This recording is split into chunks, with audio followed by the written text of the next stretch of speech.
میں نے اس کو پہلی اور آخری بار یونیورسٹی میں دیکھا تھا۔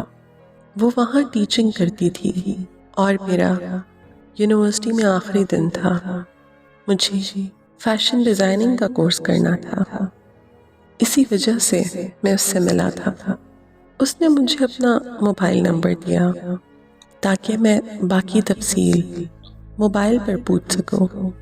میں نے گھر آ کر اس سے رابطہ کیا تو اس نے بہت اچھے طریقے سے بات کی۔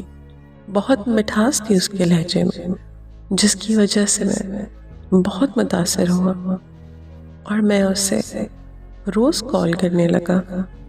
میں نے جب بھی اسے کال کی تو اس نے میری کال کو کبھی اگنور نہیں کیا، بلکہ اس نے مجھ سے بڑے اچھے طریقے سے بات کی۔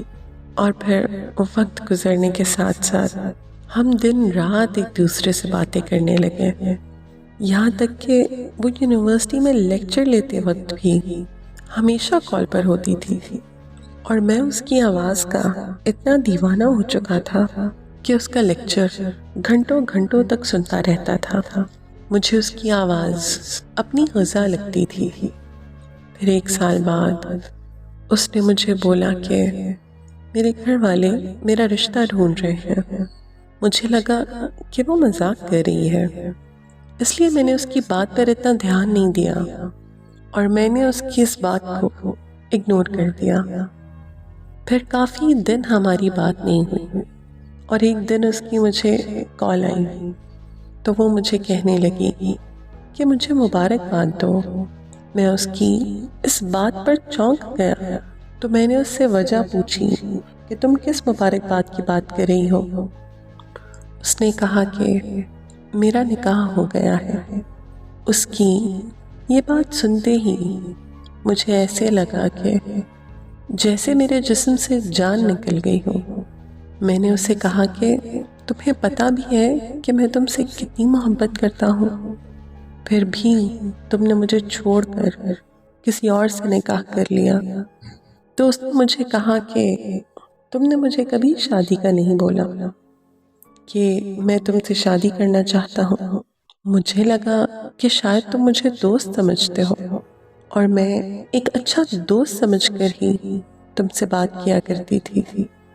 ایسی بات نہیں ہے کہ مجھے تم سے محبت نہیں تھی، مجھے تم سے بے شمار محبت تھی، لیکن میں ڈرتی تھی کہ اگر میں نے اپنی محبت کا اظہار کر دیا تو تم ناراض ہو جاؤ گے، اور ویسے بھی تم امیر باپ کے بیٹے ہو اور مجھے لگا کہ تم مجھ سے شادی نہیں کرو گے۔ اسی لیے جہاں میرے گھر والوں نے بولا میں نے وہاں ہاں کر دی۔ میں نے اس کی بہت منتیں کی کہ وہ نکاح توڑ کر مجھ سے شادی کر لے، لیکن وہ کسی صورت نہیں مانی۔ پھر یوں ہوا کہ وہ مجھے ہمیشہ کے لیے چھوڑ کر چلی گئی۔ اس کی جدائی نے مجھے پاگل کر دیا ہے۔ آج مجھ پر یہ عالم ہے کہ میں اونچی اونچی چیخیں مار کر روتا ہوں اور میری ماں میری حالت پر روتی ہے۔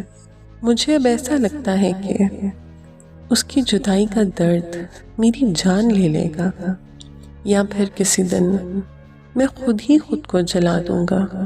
میرے الفاظ شاید آپ لوگوں کو میرا درد محسوس نہ کروا سکیں، کیونکہ میرے پاس وہ الفاظ ہی نہیں جو میرا درد بیان کر سکیں۔